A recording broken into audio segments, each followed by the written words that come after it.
रहीम अस्सलाम वालेकुम, मैं हुसैन अब्बास आपको अपने डिजिटल चैनल पर खुशामदीद कहूँगा। नाज़रीन, आज एक तो इलेक्शन कमीशन पाकिस्तान ने बड़ी ही एक बारीक वारदात डालने की कोशिश की पाकिस्तान तहरीक इंसाफ को मखसूस नशिस्तों से महरूम करने के लिए। उस पर चीफ इलेक्शन कमिश्नर और जो उनके साथ मेंबर बैठे थे, उनका जो जहन है, उनका जो इरादा है, वो कहते हैं नीयत हो तो सब कुछ पता लग जाता है बंदे को। तो वो नीयत इलेक्शन कमीशन की बड़ी वाज़ेह हो गई है कि तहरीक इंसाफ को सीटें नहीं देनी, और इलेक्शन कमीशन एक्सपोज हो गया इस मामले के अंदर। मैं कुछ अहम चीज़ें आपके सामने रखूंगा इस मामले में। दूसरा जनाब, मामला यह है कि सदर की मंजूरी के बगैर ही ये पहली मरतबा हो रहा है कि सदर मुमलिकत की जानिब से समरी मुस्तरद किए जाने के बावजूद कौमी असम्बली का इजलास जो है वो हो रहा है। और अब ये इजलास सुबह 10 बजे बुला लिया गया है, जिसमें अरकान कौमी असम्बली जो है वो हल्फ उठाएंगे, और तहरीक इंसाफ के अरकान भी इसमें हल्फ उठा रहे हैं। By the way KP assembly ने भी हल्फ उठा लिया है, और इस पर भी मैं एक कॉमेंट है करने का। फिर जनाब एक और मामला इंपॉर्टेंट है KP में। बाय द वे आज काफ़ी ज़्यादा लोटे और झूठे चल गए और घड़ी दिखाई जाती रही। ये मामला हुआ क्या वहाँ पे, इस पर बात भी करेंगे।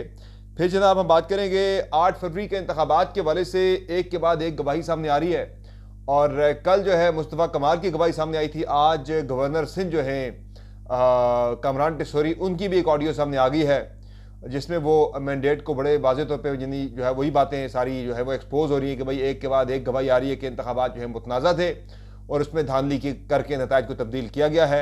और अब जनाब एक international credit rating agency Moody's जो है उसने भी 8 फरवरी के इंतखाबात को इंतहाई मुतनाज़ करार दे दिया। यानी ये बहुत अहम बात है, मुतनाज़ करार देते हुए पाकिस्तान के लिए सियासी ख़तरात जो हैं वो उसने कहा है कि बुलंद हैं, काफ़ी ज़्यादा हैं, और गैर यकीनी सूरत हाल जो है उसकी वजह से अब पाकिस्तान को IMF प्रोग्राम में भी मुश्किलात का सामना होगा। फिर पाकिस्तान तहरीक इंसाफ ने IMF को ख़त लिख दिया है और उसमें इंतखाबात की ऑडिट का मुतालबा किया गया है। और फिर जनाब मरीम नवाज़ की मुलाकात हुई है पंजाब में, जो अपोजिशन लीडर हैं राना आफ्ताब पाकिस्तान तहरीक इंसाफ के। और फिर जनाब मामला एक और यह है कि आर्मी चीफ की मुलाकात हुई है शेरबानो नकवी से, जिसमें उन्होंने उनको मुबारकबाद पेश की है, मुबारकबाद की, उनकी पेशा वराना महारत की तारीफ़ की है, और एक और उन्होंने इस पर कमेंट भी किया, उस पर बात करेंगे। आपसे रिक्वेस्ट है कि अगर आपने अब तक मेरे चैनल को सब्सक्राइब नहीं किया तो चैनल को सब्सक्राइब जरूर करें, वीडियो पसंद आए तो उसको लाइक करें और बेल आइकन जरूर प्रेस करें। अच्छा जनाब, सबसे पहले जरा बात कर लेते हैं, ये जो मखसूस नशिस्तों का मामला है ये बड़ी अहमियत इख्तियार कर चुका है, और ये मामला सिर्फ मखसूस नशिस्तों तक जो है वो महदूद नहीं रहेगा, इसके फार रीचिंग इसका इम्पैक्ट होगा। और मैं एक और बड़े अहम मामले की तरफ आपको लेके जा रहा हूँ जो कि इससे भी ज़्यादा इंपॉर्टेंट है, क्योंकि पाकिस्तान तहरीक इंसाफ को बहुत ज़्यादा नुकसानदेह तहरीक इंसाफ के लिए साबित हो सकता है आने वाले दिनों में। वो किस तरह से मैं आपको बताता हूँ। हुआ यह जनाब कि पाकिस्तान तहरीक इंसाफ ने आज आर्टिकल 51 का हवाला भी दिया जब ये मखसूस नशिस्तों के हवाले से ओपन समाअत हुई इलेक्शन कमीशन पाकिस्तान में। तो उस पर बैरिस्टर अली जफर ने बड़ा खुल के उन्होंने कहा जी कि आर्टिकल 51 में कहीं नहीं लिखा जी कि आपने इलेक्शन कॉन्टेस्ट किया या नहीं किया, ये बात तो कहीं लिखी नहीं है। वहाँ तो मखसूस नशिस्तें जो है वो मिलनी बनती हैं हमें, और हमें मिलनी चाहिए।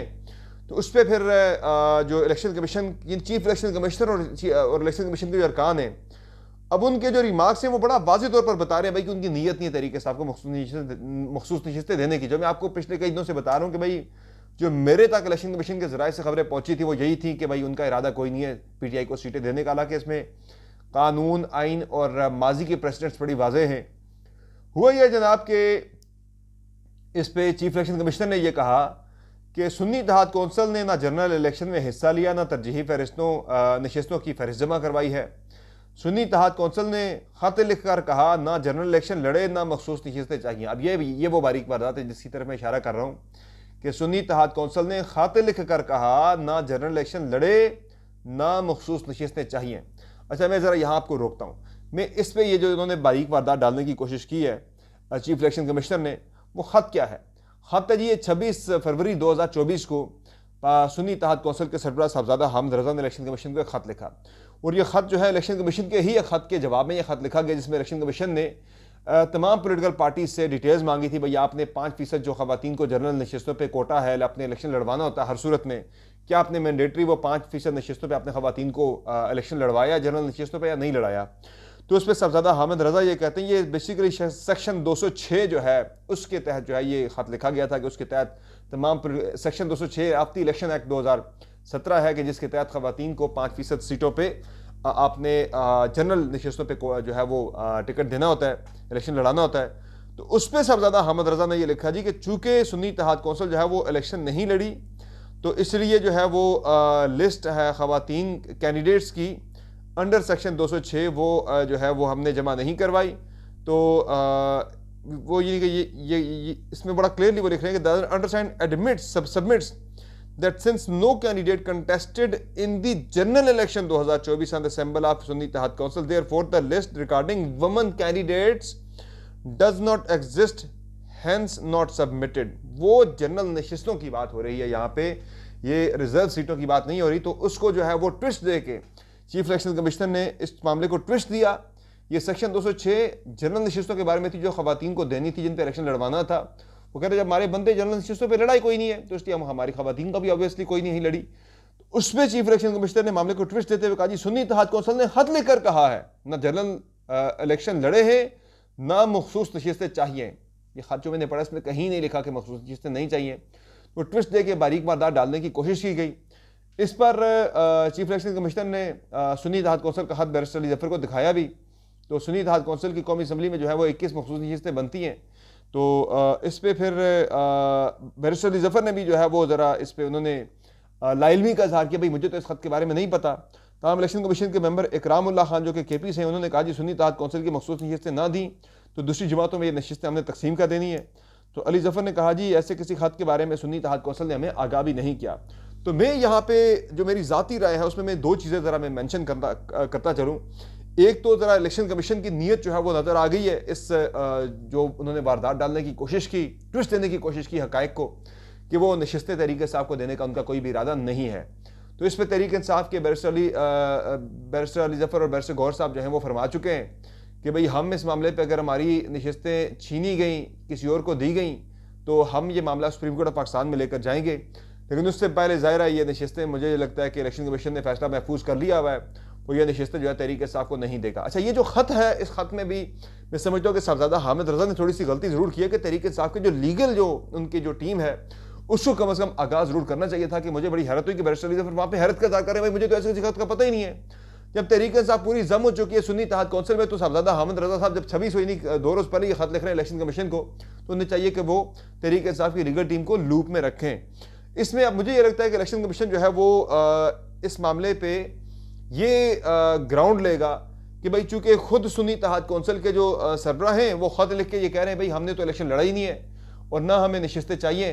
यानी वो कह रहे हैं कि जब आपने खुद कह रहे हैं हमने इलेक्शन कॉन्टेस्ट ही नहीं किया तो इसलिए फिर जो है हम आपको ये, यानी एक पार्टी जब मान रही है, अपने मुंह से मान रहे हैं उनके सरबराह भाई हमने इलेक्शन कॉन्टेस्ट ही नहीं किया एज ए पोलिटिकल पार्टी, तो फिर आपको कौन सी नशिस्तें हम दें।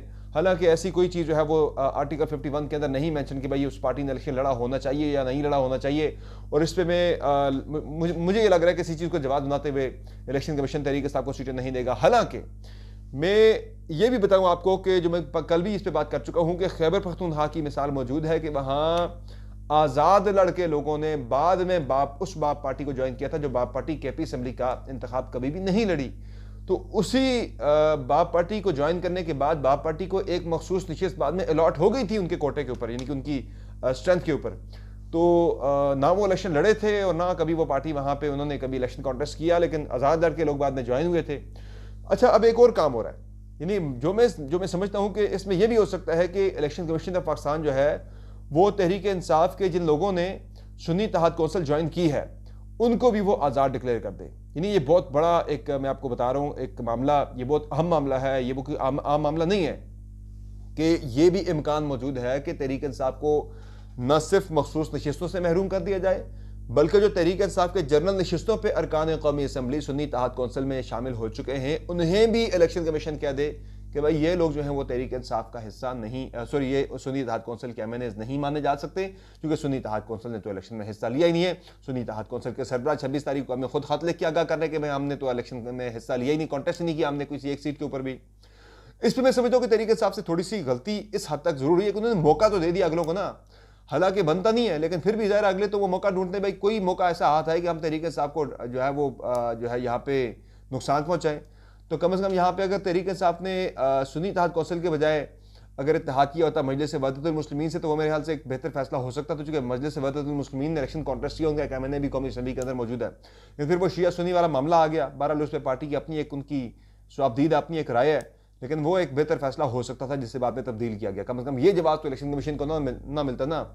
अब इसका नुकसान मुझे जो लगता है तहरीक इंसाफ को, अगर ये जनरल नशिस्तों पे भी तहरीक इंसाफ के बंदों को इंडिपेंडेंट करार दे देते हैं, चूंकि मैं आपको ये बता रहा हूँ ये हो सकता है, जो कि खैबर पख्तूनख्वा जो पंजाब असम्बली है, पंजाब असम्बली में पाकिस्तान तहरीक इंसाफ के जो लोग शामिल हुए सुन्नी इत्तेहाद कौंसिल में, उन सबको पंजाब असम्बली की वेबसाइट पे उन्हें इंडिपेंडेंट शो किया गया, वहाँ सुन्नी इत्तेहाद कौंसिल शो नहीं किया जा रहा। तो ये एक बहुत ही आम मामला है। इसलिए इंपॉर्टेंट है कि अगर ये ऐसा हो जाता है तो तहरीक इंसाफ के जो अरकान कौमी सूबाई असम्बली होंगे उन पर किसी किस्म का पार्टी डिसिप्लिन अप्लाई नहीं होगा, वो 63A के ज़ुमरे में भी नहीं आएंगे, डिसिप्लिन में नहीं आएंगे।